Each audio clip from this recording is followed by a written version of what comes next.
Meus irmãos, a paz do Senhor Jesus. Abra sua Bíblia comigo, Evangelho de Cristo segundo escreveu Lucas, capítulo número 7, a partir do versículo 37. Enquanto você vira as páginas da sua Bíblia, eu quero agradecer a Deus por mais essa oportunidade. São 5 semanas ministradas no mês de agosto, hoje inteira a quinta. Então eu tenho que ser grato a Deus. Tem alguém aí desde a primeira semana? Levanta a mão, deixa eu ver. Nosso Pai do céu. Gente, vocês são crentes mesmo, viu? Graças a Deus. Muito obrigado por terem vindo. Eu quero agradecer também esse corpo de obreiro que me dá o privilégio de estar aqui, nosso pastor Luiz, que está em outros afazeres, mas está aqui na igreja e confiou de nós podermos falar o mês de agosto. Antes de eu ler, queria te dar 2 recados. Posso? Diga amém. Amém. Semana que vem começa uma outra série, mas com a Diane Kelly. E a Diane Kelly é fantástica. Se você gostou de vir essas 5 semanas, o mês de setembro vai ficar pequeno isso aqui. Então você venha na primeira semana, na próxima terça, esteja aqui. Ela vai falar sobre os suspiros da alma, uma coisa extraordinária. Se você vier a primeira, o único problema que você vai ter é que você não vai conseguir faltar mais nenhuma também. Então venha, esteja aqui, é uma grande mulher de Deus que vai estar ministrando essas palavras lindas aos nossos corações e eu vou estar sentado ali, a ouvindo ministrar. Tá? Então, quero que você se esforce, coloque na sua agenda uma programação do nosso ministério e esteja aqui conosco. Outro sim é que semana passada nós anunciamos o nosso livro, Códigos da Mente, vendemos alguns, e ainda tem um pouquinho ali fora. Se você quiser, desejar, ainda está ali à venda, passa lá no final e eu autografo o seu livro. E quando eu morrer daqui uns 25 anos, você vai arrumar muito dinheiro com ele. Eu falo assim, tem um livro autografado pelo pastor Gil. Estou vendendo aí, você hoje vai investir R$25, quando eu morrer ele vai estar valendo uns 25 mil. Pode acreditar nisso. Eu só não sei como é que vai estar o dinheiro na época, né? Mas aí é outra história. Quem achou Lucas 7, diga amém. Versículo 37 diz assim: eis que uma mulher da cidade, uma pecadora, sabendo que ele estava à mesa na casa de um fariseu, levou um vaso de alabastro com unguento e, estando por detrás dele aos seus pés chorando, começou a regar os seus pés com as suas lágrimas e enxugava-lhes com seus cabelos e beijava os seus pés e ungia-lhes com unguento. Quando o fariseu que o tinha convidado viu isso, falava consigo mesmo, dizendo: se esse fora profeta, bem saberia que essa mulher que o tocou é uma mulher pecadora. Na primeira semana nós falamos sobre ansiedade, na segunda semana nós falamos sobre depressão, na terceira semana nós falamos sobre suicídio, na quarta semana nós falamos sobre inteligência espiritual e hoje eu quero falar sobre talvez um assunto mais libertador dessa série, que é libertando-se das algemas da culpa. Libertando-se das algemas da culpa. Quando nós aceitamos a Cristo como Salvador, pensamos que a nossa vida, a partir daquele momento, de maneira automática, vai entrar em uma mudança e o que a gente costuma pensar é que nada de mal vai nos acontecer. Nós sabemos que Cristo morreu por nós e que isso nos garante a salvação. Nós sabemos que temos direito à eternidade, mas há algumas crises na alma, há algumas crises de identidade e há algumas culpas que não cessam dentro da nossa mente, nem dentro da nossa alma, mesmo nós sendo salvos. E como lidar com isso no todo? Como lidar com isso na vida cristã? Porque é mais do que comum que alguém se sinta culpado. E de onde vem essa culpa? Por alguma quebra de princípio ético, moral, espiritual. E quando esse princípio é quebrado, qualquer um deles, nós costumamos maquiar algumas coisas, nós temos algum tipo de amnésia seletiva. Nós começamos a maquiar a história do nosso jeito. E é difícil você combater contra algo que é verdade. Por exemplo, se eu erro e alguém me acusa daquele erro, como combater isso? Porque é verdade que eu errei. Observe bem que ninguém diz no texto que essa mulher não é uma mulher pecadora. E aqui a Bíblia está usando um termo, ou suavizando um termo, meretriz. Quando a Bíblia diz que ela é uma mulher pecadora, a Bíblia não está dizendo de alguém que peca, como eu e você, não. A Bíblia está dizendo que essa mulher aqui é vendedora de amor. A Bíblia está dizendo que ela tinha várias companhias masculinas. Os irmãos já entenderam? Diga amém.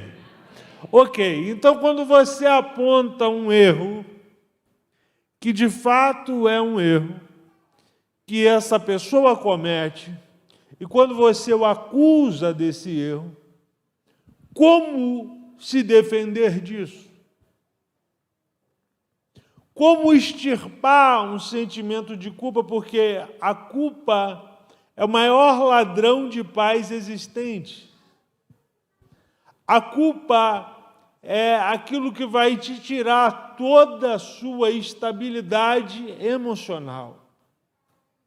Porque é um conflito interno.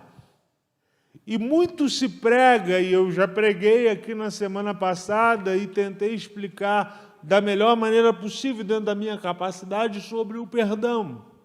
Mas para essa semana, eu queria colocar o perdoar a si mesmo. Porque receber o perdão de Deus é bom, mas perdoar a si mesmo de um erro é muito difícil.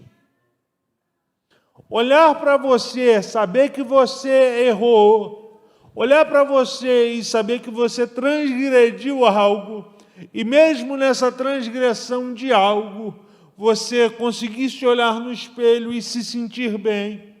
Por exemplo, é comum, é absolutamente comum, que uma mãe se culpe por todos os erros do seu filho.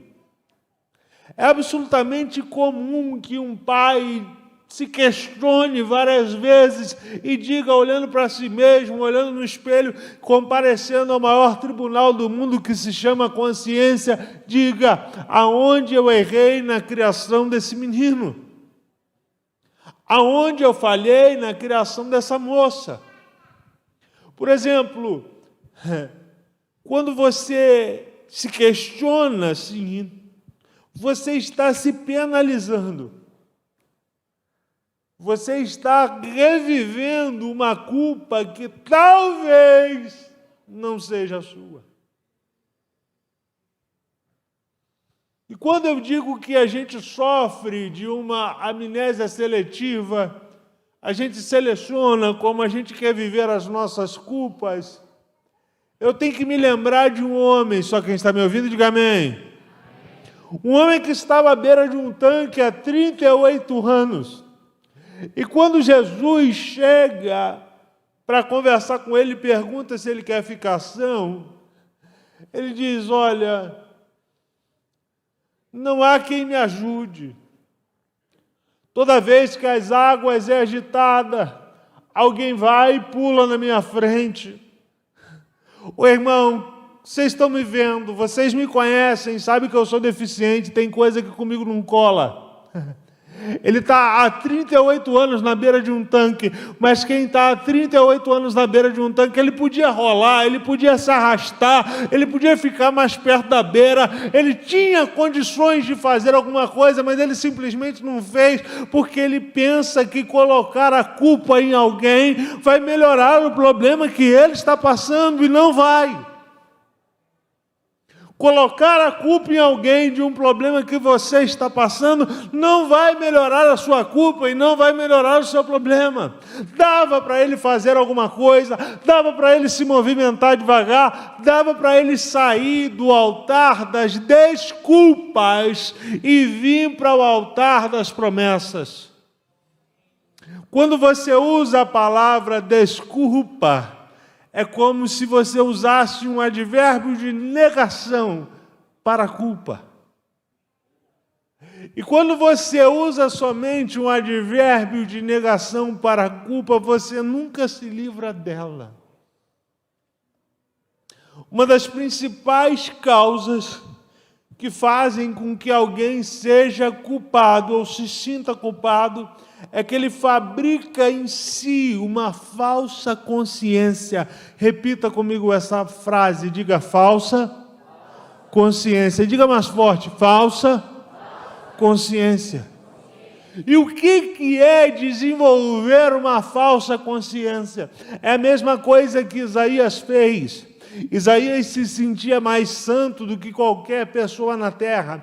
Ele desenvolveu uma falsa consciência acerca dele mesmo. Então ele conseguia apontar o dedo e indicar o pecado de todo mundo. E ele começa dizendo: ai daqueles que acordam cedo para beber vinho, ai daqueles que fazem isso, ai daqueles que fazem aquilo. E ele vai desenvolvendo uma falsa consciência quando ele começa a apontar o erro de todo mundo. Ele vai desenvolvendo uma falsa consciência acerca de si, pensando talvez que seria muito santo, mas de repente ele encontra com Deus, irmão, e quem encontra com Deus é diferente. Ele olha para Deus e diz assim: quer saber? Ai de mim que sou pecador e vou perecendo, sou homem de lábios impuros e habito no meio de um povo de impuros lábios. Aí ele deixa a falsa consciência dele de lado e ele entra na consciência da verdade, dizendo assim: quer saber de uma coisa?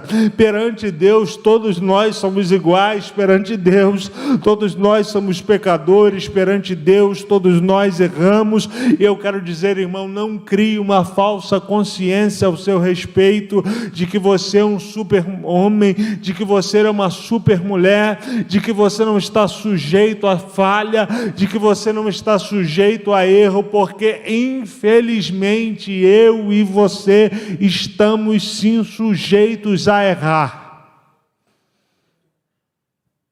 E o problema é como que eu lido com esses erros. E o problema é como eu circulo e ando e vivo com esses erros. Porque Davi, quando peca, só quem está me ouvindo, diga amém. Ele tenta esconder o seu pecado. E quando ele esconde o seu pecado, ele vai dizer: olha, os meus ossos foram se roendo por dentro. Os meus ossos foram apodrecendo por dentro. E por que se apodrecem? Porque a culpa não é expiada. Porque essa culpa não é confessada. Vocês estão aí? Diga amém. Toda vez que eu escondo algo, não somente dos outros, mas tem gente que é tão habilidoso que consegue esconder dele mesmo.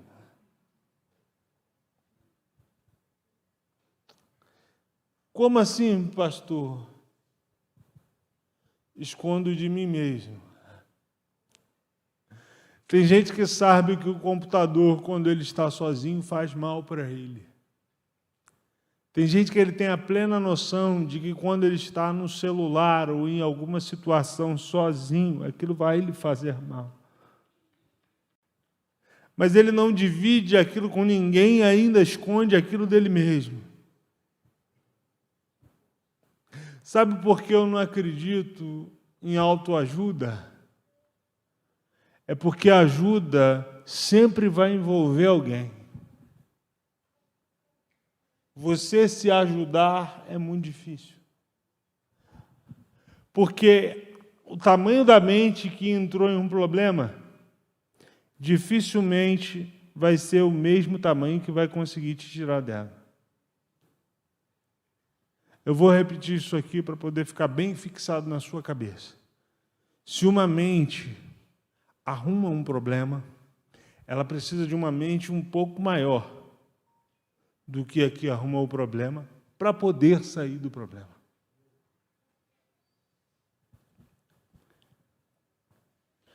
A culpa, ela rompe todos os padrões possíveis em um cérebro humano.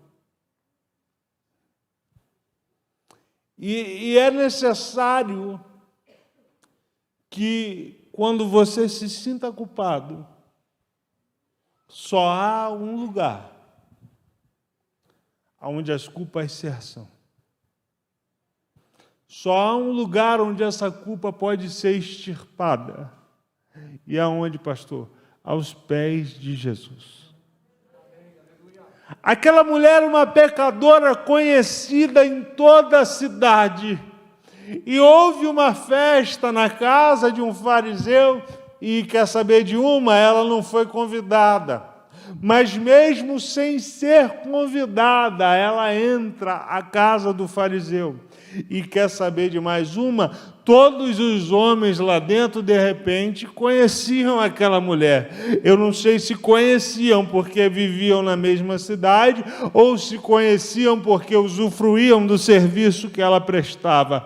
Eu sei que quando ela entra na casa, ninguém tem coragem de dizer para aquela mulher: você não foi convidada, você não pode entrar aqui, com medo daquela mulher abrir a boca, com medo dela dar com a língua nos dentes. Então ela não procura nenhum daqueles homens, ela vai procurar o profeta. Só que ela vai procurar o profeta com uma postura diferente. Ela já chega quebrantada, ela já chega chorando, ela já chega adorando. E quando ela chega lá no profeta, no homem de Deus, no próprio Deus chamado Jesus, ela chega com uma postura totalmente diferente, mas só que aquelas pessoas que estavam na sala ou estavam no ambiente começam a sussurrar entre eles: se esse fosse profeta, saberia que ela é uma mulher pecadora. Observe bem que aquela mulher sabia quem era Jesus e eles sabiam quem era aquela mulher.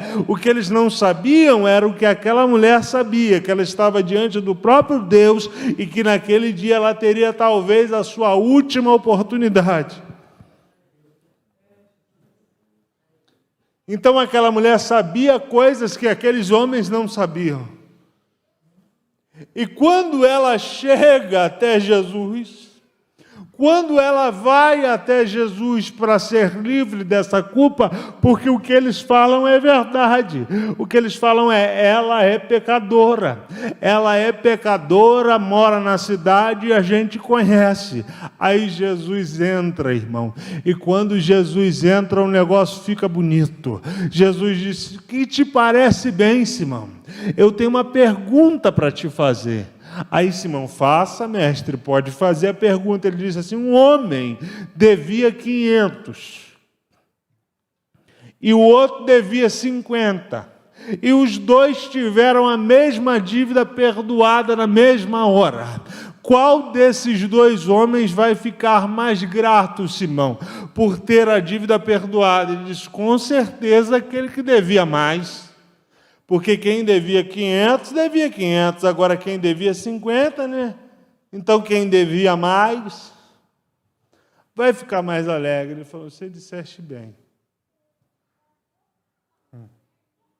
O nível de culpa, Simão, que você carrega é um nível muito baixo. Agora, o nível de culpa que essa mulher tem é muito alto, Simão. Eu entrei na sua casa e você não me beijou com ósculo santo. Eu entrei na sua casa e você não me ungiu. Eu entrei na sua casa, Simão, e você não lavou os meus pés. Mas essa mulher, desde a hora que entrou aqui, ela não para de chorar sobre os meus pés. Essa mulher, desde a hora que ela entrou aqui, Simão, ela não para de beijar os meus pés. Essa mulher, desde a hora que ela entrou aqui, Simão, ela tem uma postura de quem quer ser liberta das suas culpas. Ela tem uma postura, Simão, de quem quer ser liberta da sua dívida de uma vez por todas. E eu estou aqui para fazer isso na vida dessa mulher, Simão. Vocês estão me ouvindo? Pelo amor de Deus, diga amém. Eu quero te fazer uma pergunta muito honesta. O que vale mais para você? Um copo de lágrima ou um balde de água? Eu quero te fazer uma pergunta. O que vale mais para você? Um beijo num rosto limpo ou num pé sujo?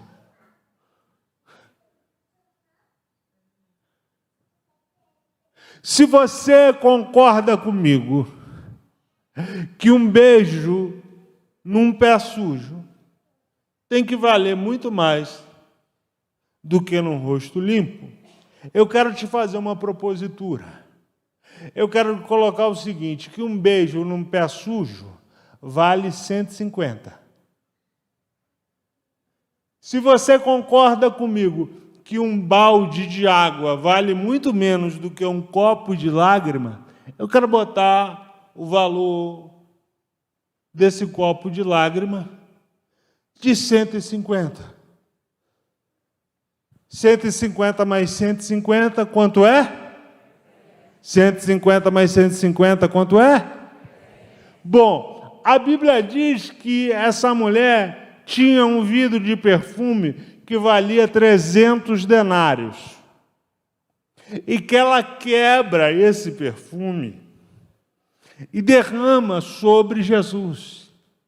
Então vamos lá. 300 mais 300? 300 mais 300? Sabe o que Jesus disse para Simão? Essa mulher pagou a dívida dela e a sua, Simão. Não, vou tentar explicar melhor. Jesus falou assim, tem alguém que devia 500 e alguém que devia 50. Ele fala que Simão deve 50 e que a mulher deve 500. Fazendo a conta e dando 600, então ela pagou o que ela devia e pagou ainda o que Simão devia e ainda trouxe troco. Esse é o verdadeiro valor de uma adoração aos pés de Jesus, irmão. Ele pode te libertar de toda a culpa nessa noite porque Ele é Deus. Ele pode te libertar de toda a culpa nessa noite porque Ele é Senhor. Ele pode te libertar de toda a culpa nessa noite porque tudo está em suas mãos. Porque tem gente, irmão, que se sente culpado por certas coisas. Ou, deixa eu tocar em algumas feridas aqui, mas eu pretendo tocar e pretendo fechá-las.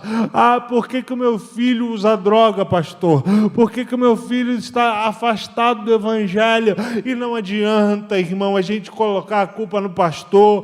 Não adianta a gente colocar a culpa no coordenador da época dele. Não adianta a gente colocar a culpa nem em você. O que adianta é a gente ir aos pés de Jesus e dizer assim, Jesus, eu preciso do meu filho aqui de volta, eu preciso dele na sua casa, eu preciso que ele esteja em comunhão.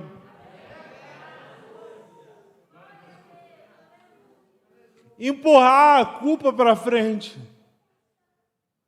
não resolve. Dar uma desculpa sobre a culpa que tenho não resolve. Dizer que aquilo não existiu não resolve. Ah, pastor, eu sou assim porque eu não tive oportunidade de estudar. Mentira.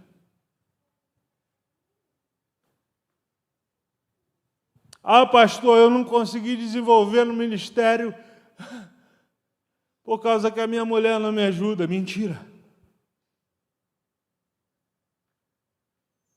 Vai ficar um pouco pesado agora.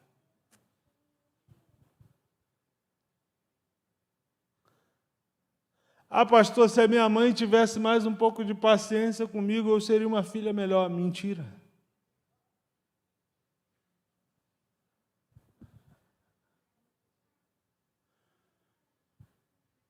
Toda vez que você coloca a sua culpa para cima de alguém, você está mentindo para si mesmo.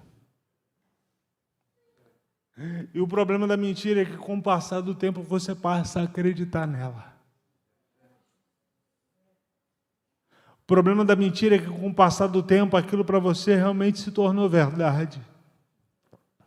Não é à toa que o adágio, o ditado popular, diz que uma mentira contada 1000 vezes se torna verdade. Ela não se torna verdade, ela continua mentira. Só que aquele que conta passou a acreditar.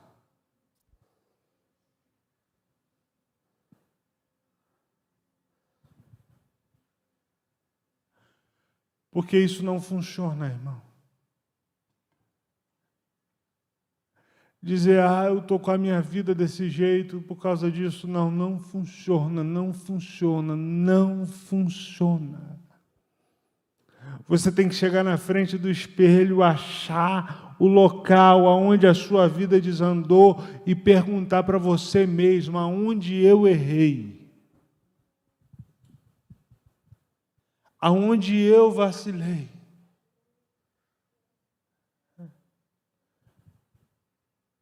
Aonde que eu perdi o fio da meada? Aonde que a minha fé estagnou?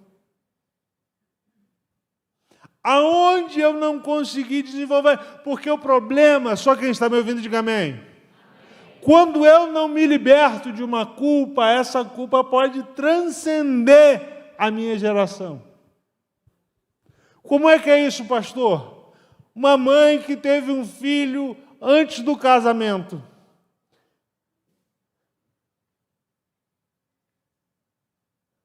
Aí essa filha cresce. Aí começa a namorar. E a mãe está vendo que o namoro é esquisito. Mas já comentou com a filha que ela nasceu antes do casamento. E agora ela não consegue chamar a atenção da filha. Porque ela acha que porque ela errou, a filha está errando.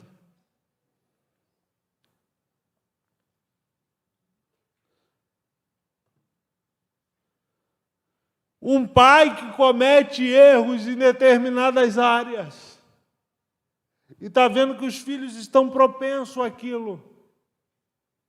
Não chega, não conversa, não repreende. E ainda fica com a cara de bobo dizendo, infelizmente eu fiz. São pessoas que não se libertaram da culpa que carrega.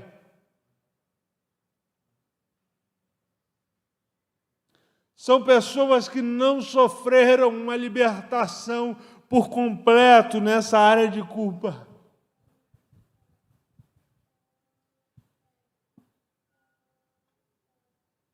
E não adianta. Não adianta você pensar que é assim mesmo, que vai funcionar, porque não é assim. Se você não se liberta de algo, você não consegue repreender aquele algo em alguém. A Bíblia diz que Davi estava no trono. E de repente Natã chega e fala assim, olha, um homem tinha 100 ovelhas. e o outro homem tinha só uma. Eu estou falando de culpa, amém? E esse homem que tinha 100 recebeu um visitante, foi lá e matou a única ovelha que o outro tinha.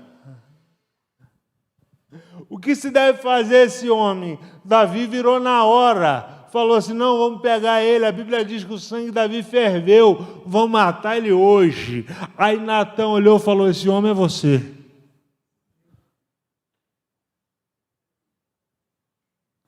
Davi, para não ficar com essa culpa,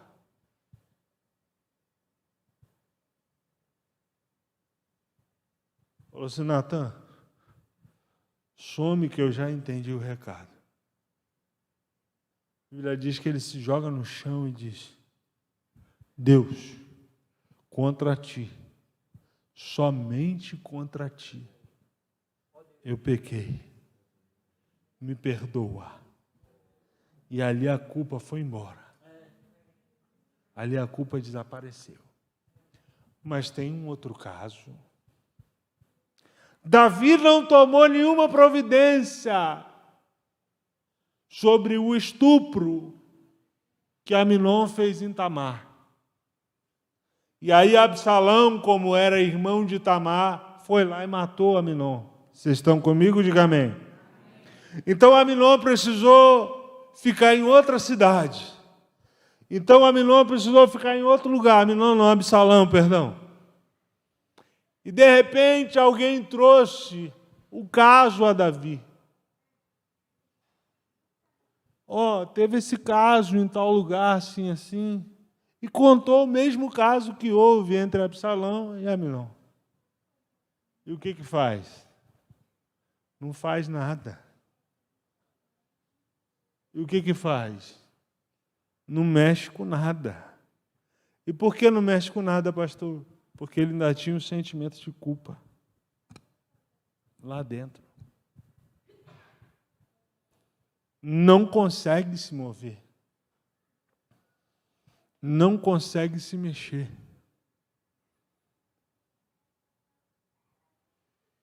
A culpa tem o poder de te paralisar. Se você se sente culpado por ser um mau pai, se você se sente culpado por ser uma má mãe, se você se sente culpado por ser um péssimo filho, isso vai te paralisando. Vocês estão aí? Diga amém. Sabe por que a sociedade cada dia mais tem mais filhos rebeldes, mais gerações rebeldes? É porque os pais se sentem culpados pela criação dos seus próprios filhos, porque criam os filhos de qualquer jeito.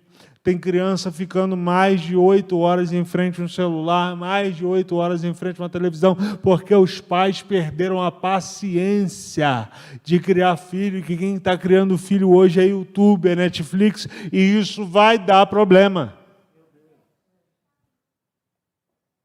E isso vai dar problema.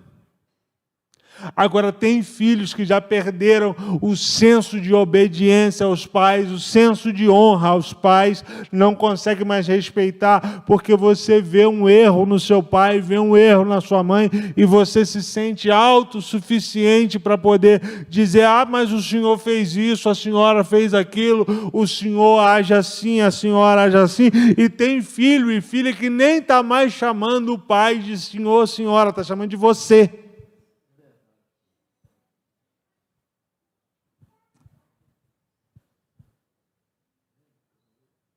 E aí há um problema, só quem está me ouvindo, diga amém.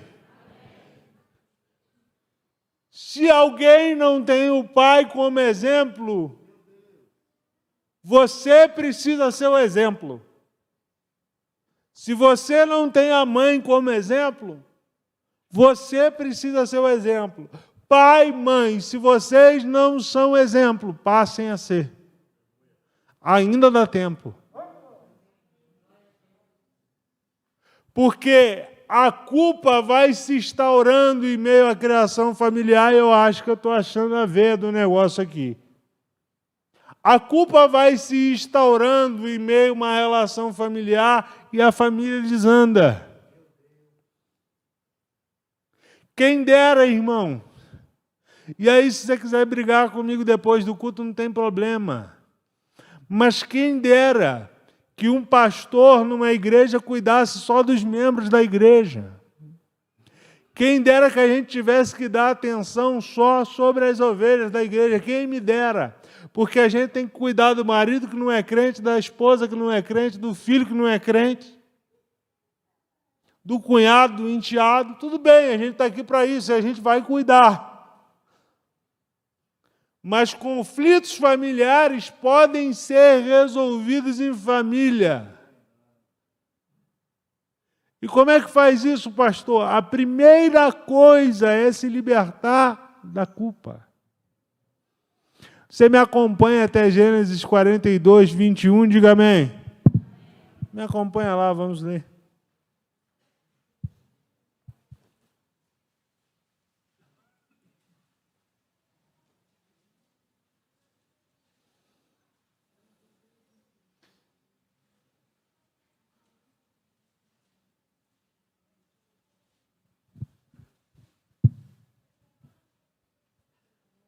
Diz assim, ó. Então disseram uns aos outros: na verdade somos culpados acerca do nosso irmão, pois vimos a angústia da sua alma quando nos rogava, porém não ouvimos, e por isso estamos sobre vós, sobre nós, essa angústia.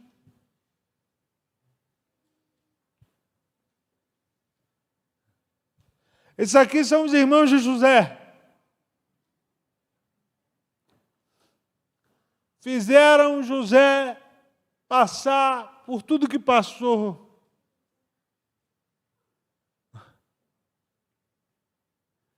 Eles de fato eram culpados. Mas com José vivo, carregavam essa culpa entre eles. E não conseguiram se libertar dessa culpa. Acusados pelo diabo dia e noite. E como se não bastasse o diabo, compareciam ao maior tribunal da terra, que se chama consciência. Todos os dias. E do outro lado você tem José, que vai ter um filho. E vai colocar nesse filho o nome de Manassés. E alguém perguntou a José: por que você colocou o nome desse menino de Manassés? Ele fala assim: porque Deus me fez esquecer. Porque Deus me fez esquecer. A ciência diz que quem é culpado, quem tem um trauma, nunca esquece, mas Deus pode te fazer esquecer. Deus sabe aonde mexer para curar de você essa culpa. Deus sabe aonde movimentar para te dizer: meu filho, minha filha, eu estou te libertando dessa culpa hoje.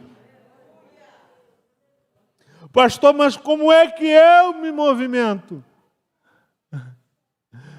Você não pode só crer no perdão de Deus. Que isso, pastor? Crer no perdão de Deus é o primeiro passo. Mas você tem que se perdoar. Você tem que olhar para dentro de você e dizer: eu me perdoo.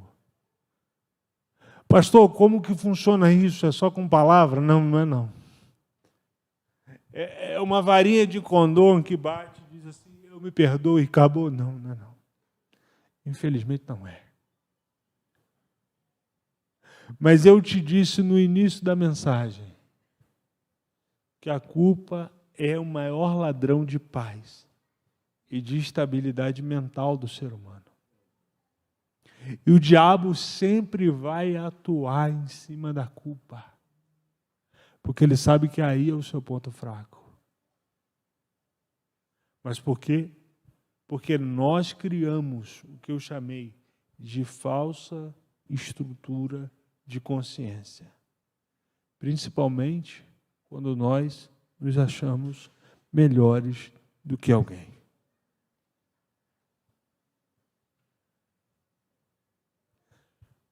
Eu não podia ter pecado. Não podia mesmo, não. Eu não podia ter errado. Não podia mesmo, não. Mas errou. E agora? Você tem que se perdoar. Porque a recomendação é clara. Filhinhos, não pequeis, mas se pecardes, tendes um advogado. E ele é fiel e justo. E aí a Bíblia vai dizer, e o sangue de Jesus nos purifica de todo pecado, de toda culpa. Meu Deus, deixa eu tentar te explicar isso aqui, deixa eu buscar o máximo de inteligência e coerência que eu tenho. Se o céu já te perdoou, e o céu é um lugar de perfeição, o céu é um lugar onde, já disse o poeta da harpa cristã, no céu não entra pecado. Porque o que estava lá já saiu. No início do mundo. Se o céu já liberou perdão sobre a sua vida, para que você vai ficar se culpando? Pastor, porque a minha filha jogou na minha cara. Senta com ela e diz, olha, isso aconteceu mesmo. Mas saiba de uma coisa, aconteceu, Deus já me perdoou, e nem você, nem diabo, nem ninguém vai ficar jogando isso na minha cara. Porque a Bíblia diz, quem tentará acusação contra os eleitos de Deus? É Deus que justifica.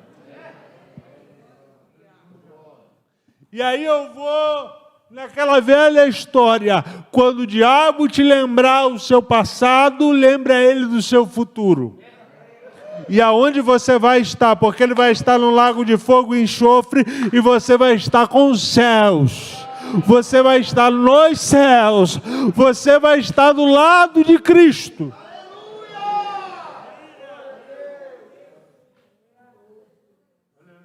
Não aceite ninguém que não tenha poder para te perdoar, te condenar.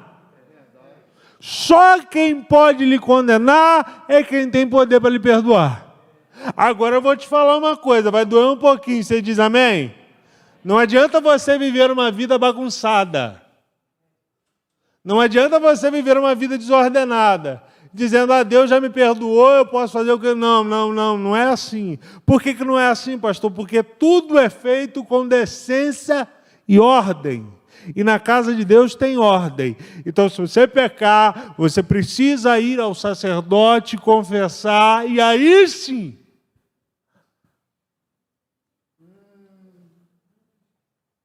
passar por uma disciplina para ser curado na alma, para ser curado no espírito e para ser curado no corpo. Só quem está me ouvindo, diga amém. 5 minutos eu me encerro. Sabe qual foi o maior erro de Sansão? Ele pecou, mas só que as tranças ainda estavam lá. Tocou no leão morto, comeu mel, casou com uma filisteia e foi. Mas só que na sociedade, Jesus, segura minha boca, estava tudo bem. Por quê? Sansão andava para lá, andava para cá, as tranças estavam no lugar. Deus ainda está com ele ainda é nazireu. Eu vou dar um exemplo meu, para não ofender ninguém. Eu erro, mas continuo de terno. Eu erro, mas continuo com o microfone. E aí, aparentemente, está tudo bem. Mas não está bem. Não está bem. Não está bem. Não está bem. Pecado ainda precisa ser confessado.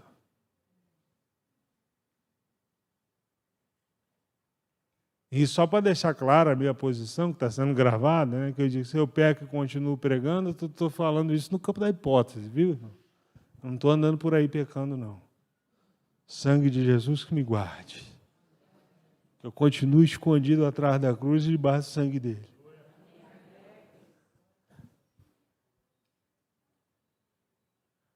Não adianta. Não adianta. Ah, eu vou pedir perdão a Deus e Deus vai te perdoar. Mas quem consegue tirar a culpa da sua mente é o sacerdote. O pecado é Deus que perdoa. Nós não temos poder para perdoar pecado de ninguém. Apesar que em conjunto temos, mas isso é um outro estudo. Porque a Bíblia diz que o que a gente liga na terra, como ministro, liga no céu. Mas isso é um outro estudo. O pecado Deus perdoa.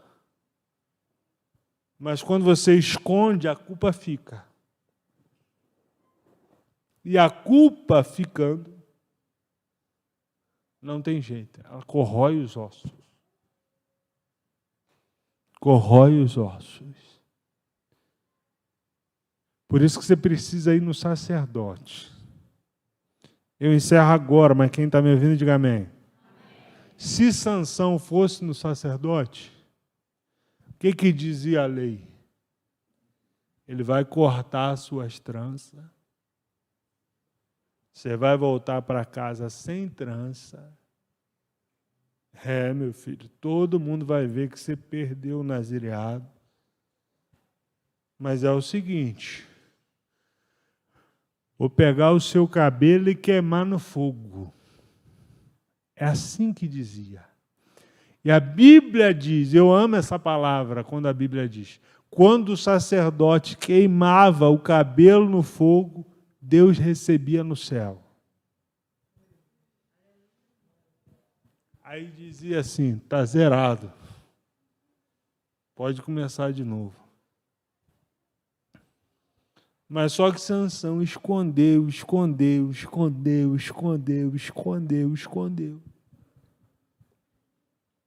Deus falou assim, vou botar uma Dalila no seu caminho. E já que você não foi no sacerdote para ele cortar o seu cabelo, Dalila corta. Já que você não foi no sacerdote para ele fazer do jeito certo, Dalila vai fazer do jeito errado. Vocês estão aí? Vocês estão aí de verdade?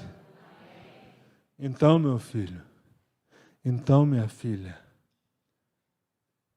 saiba que você está perdoado por Deus. Mas se a culpa está aí, dá um jeito. Vem depressa. E se está relacionado a um ato de pecado, confessa. Confessa. Porque aí nós vamos fazer do jeito certo. E aí nem diabo, nem homem, nem ninguém pode te condenar, porque Deus já te perdoou. E a sua culpa já foi extirpada por quem tem autoridade no céu. Porque o diabo é mestre nisso. Mestre. Mestre. Se tem uma coisa que o diabo é mestre, é de jogar o sentimento de culpa em cima de uma pessoa. E como é que ele faz isso, pastor? Vou lhe mostrar. Vou lhe mostrar. Ele arma uma situação Ele arma um viés para que a sua culpa volte à tona. Aquela mulher entrou num ambiente e todo mundo está dizendo assim, é pecadora. Mas Jesus olhou e disse, é adoradora. Todo mundo está dizendo é pecador e Jesus está dizendo é adorador. Todo mundo está dizendo é prostituta e Jesus está dizendo é mulher de Deus. E sabe o que essa mulher fez? Eu encerro agora, a gente ora. Ela começa a enxugar Jesus, o cabelo de Jesus, os pés de Jesus com o cabelo. Irmão, você já tentou enxugar alguma coisa com o cabelo? Não seca nunca. Mas por que ela fez isso, pastor? Para passar mais tempo aos pés de Jesus. Para passar mais tempo aos pés de Jesus.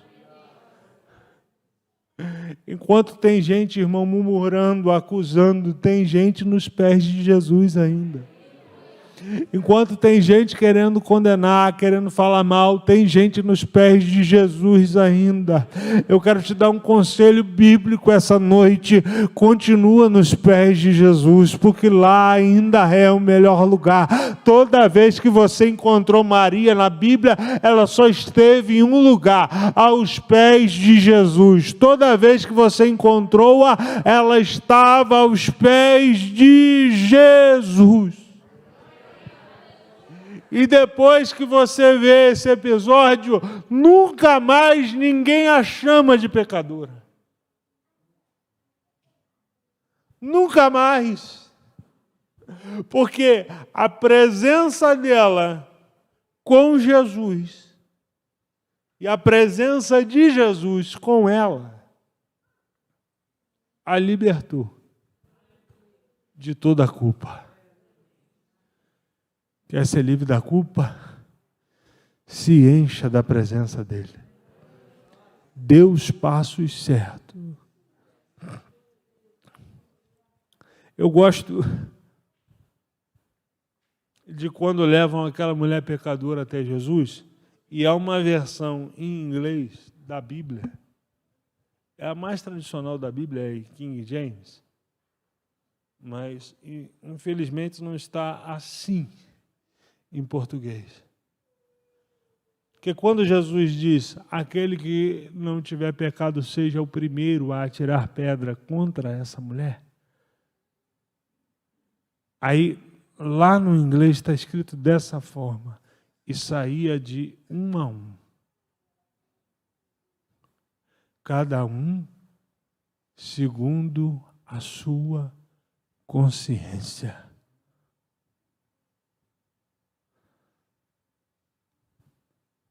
Cada um segundo a culpa que carregava. Aí, de repente, fica aquela mulher e Jesus. E aí eu encerro de verdade. Fica aquela mulher e Jesus. E estando aquela mulher e Jesus, ela podia ir embora. O quê? Todo mundo foi embora? Perna para que te quero. Mas ela fica.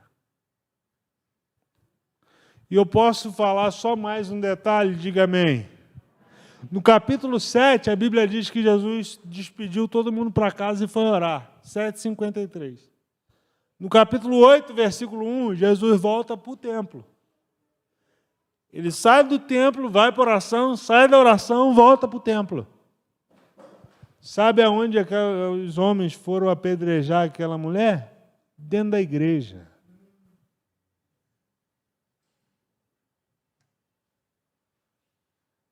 Igreja não é lugar de trazer pedra na mão, não, viu?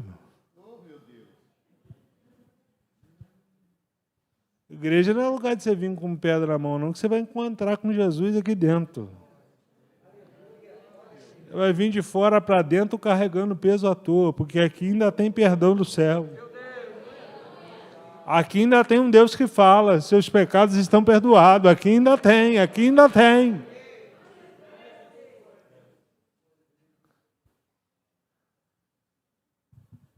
E de repente aquela mulher fica.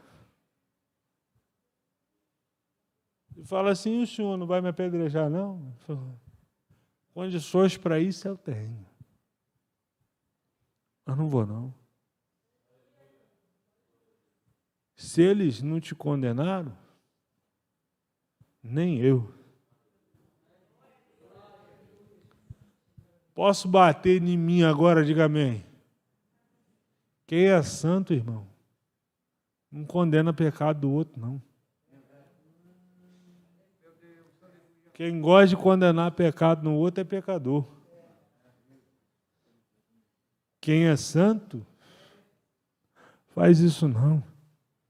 Jesus estava lá e disse assim, não, eu sou santo, eu posso te apedrejar, eu posso te matar, posso fazer o que eu quiser. Mas se o pecador não te condena, por que o santo vai te condenar? Vocês estão aí? Diga amém.